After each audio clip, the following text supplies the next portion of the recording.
தந்தை மகன் தூய ஆவியின் பெயராலே ஆமீன். ஆண்டவர் உங்களோடு இருப்பாராக, உம் ஆன்மாவோடும் இருப்பாராக. இயேசுவில் பிரியமுள்ள சகோதர சகோதரிகளே, இந்த புதிய நாளை தந்த இறைவனுக்கு நாம் நெஞ்சார நன்றியையும் வணக்கத்தையும் வாழ்த்துக்களையும் தெரிவித்துக் கொள்வோம். இன்றைய நாளில் நற்செய்தியானது லூக்கா எழுதிய நற்செய்தி 6வது அதிகாரம் வசனம் 27 38 முடிய உள்ள வசனம். லூக்கா எழுதிய நற்செய்தி 6வது அதிகாரம் 27 38 முடிய உள்ள வசனம். இன்றைய நற்செய்தியானது நமக்கு மன்னிப்பை பற்றி கூறுகின்றது. நம்முடைய தந்தை இரக்கமுள்ளவராய் இருப்பது போல நீங்களும் இரக்கமுள்ளவராய் இருங்கள் என்ற ஒரு அன்பின் வார்த்தையை, மன்னிப்பின் வார்த்தையை இன்று நமக்கு கொடுக்கின்றது. மன்னிப்பு என்பது நம்முடைய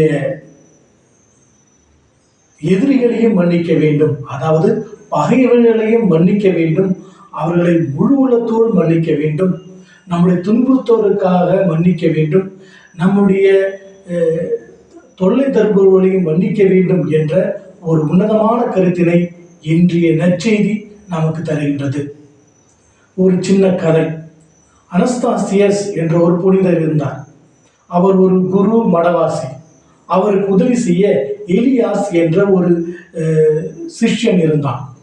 அவன் அவருடைய ரூமில் இருந்து அவருக்கு தெரியாமல் விலை மதிப்புள்ள புஸ்தகங்களை திருடி எடுத்து சென்று பக்கத்தில் உள்ள டவுனில் உள்ள கடையில் விற்றான்.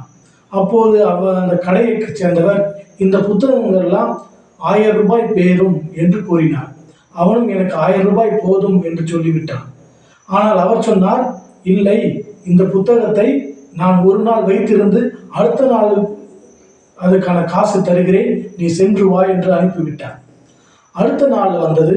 அவனும் கடைக்காரரிடம், ஐயா, இந்த புத்தகத்துக்கான காசு 1000 ரூபாய் கொடுங்கள் என்றான். அதற்கு அவர், இந்த புத்தகத்துக்கான காசு 1000 ரூபாய் இல்லை, 10,000 ரூபாய் பெறுமதிப்பு ஆகும் என்று கூறினார். அப்பொழுது அவன், எவ்வாறு இந்த ஒரு நாளில் நீங்கள் இந்த புத்தகத்தின் விலையை கணித்தீர்கள் என்று கேட்டான். அதற்கு அந்த கடைக்காரர் சொன்னார், தம்பி, இந்த பக்கத்தில் உள்ள குருமடத்தில் அனஸ்தாசியர் என்ற ஒரு குரு இருக்கின்றார்.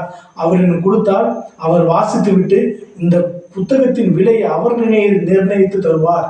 அதன் மூலமாக இந்த புத்தகத்தை நான் கடையில் வருபவர்களுக்கு விற்பேன் என்று கூறினார். அப்போதுதான் அவருக்கு, அந்த இளைஞனுக்கு தன்னுடைய தவறு தெரிந்தது. ஐயையோ, இந்த புத்தகங்கள் அனைத்தும் நான் அவரிடமிருந்தே திருடி எடுத்துக்கொண்டு வந்தேன் அல்லவா, இப்பொழுது இவ்வாறு இவர் சொல்லுகிறாரே என்று கூறி, ஐயா, இந்த புத்தகத்தை அனைத்தையும் என்னிடம் கொடுத்து விடுங்கள், எனக்கு உங்கள் காசு வானாம் என்று கூறினார். அப்பொழுது அந்த கடைக்காரர், தம்பி, இந்த புத்தகங்கள் அனைத்தும் 50,000 ரூபாய், அதாவது 10,000 ரூபாய்க்குள்ள பெருமதிப்புள்ள புஸ்தகங்கள், இவை உமக்கு நான் 1000 ரூபாய்க்கு மட்டுமே தர முடியாது என்று கூறினார். அப்போது அவன் தன்னுடைய தவற்றை உணர்ந்து அவரிடம் மன்னிப்பை கேட்டான். அவரும் மன்னித்து அந்த புஸ்தகங்களை திருப்பி கொடுத்து விட்டார். அவன் அதை எடுத்து சென்று அனஸ்தாசி என்று புனிதரிடம் கொடுத்து, ஐயா, குருவே, நான் மிக பெரிய தப்பு செய்து விட்டேன். இந்த புஸ்தகங்கள் அனைத்தும் உம்மிடமிருந்து திருடி எடுத்து சென்று கடையில் விற்க முற்பட்டேன். ஆனால் நீர் இது தெரிந்தும் ஒரு வார்த்தை கூட என்னை எதுவும் சொல்லவே இல்லை. புன்முறுவலோடு என்னோடு பேசினாய், புன்முறுவலோடு என்னோடு அமர்ந்து உணவு உண்டார், புன்முறுவலோடு என்னோடு சேர்ந்து ஜெபம் செய்தார்.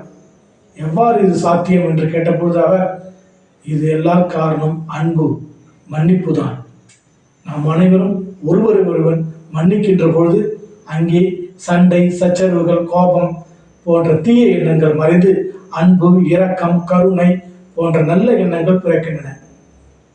இயேசு கிறிஸ்து ஒருபடி மேலே சென்று சொல்கின்றார், நாம் நம்முடைய பகைவரையும் அன்பு செய்ய வேண்டும். நம்முடைய உலகத்தில் எவ்வளோ மதங்கள் இருக்கின்றன.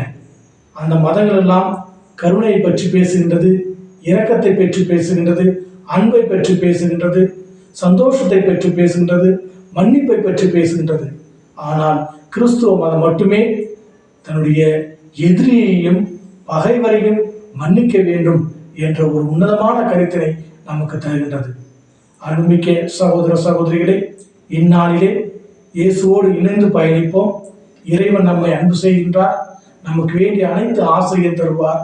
நாமும் நம்முடைய சகோதர சகோதரை மன்னித்து ஏற்றுக்கொண்டு அவர்களையும் அன்பு செய்து அவர்களுக்காக ஜெபிப்போம். இறைவன் நம்மை ஆசீர்வதிப்பார். எல்லாம் உள்ள இறைவன் தந்தை, மகன், தூய திரு ஆவி நாம் அனைவரையும் ஆசீர்வதிப்பாராக. ஆமென்.